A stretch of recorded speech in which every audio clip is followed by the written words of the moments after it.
हाय नमस्ते प्रणाम। जे भी देखा था हमारा चैनल से उनके पैर छू के प्रणाम करते हैं, दिल से प्रणाम करते हैं। तो रउआ लोगन के आज एगो और ही देखा होता नहीं, गाना सुना होता नहीं।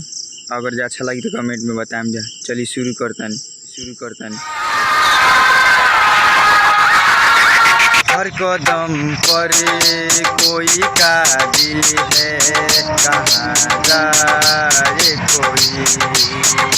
हर कदम पर कोई का दिल है, कहाँ जाए कोई। जिंदा रहना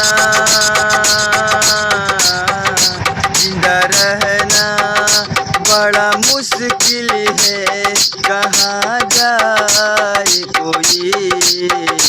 हर कदम पर कोई का दिल है, कहाँ जाए कोई। हर कदम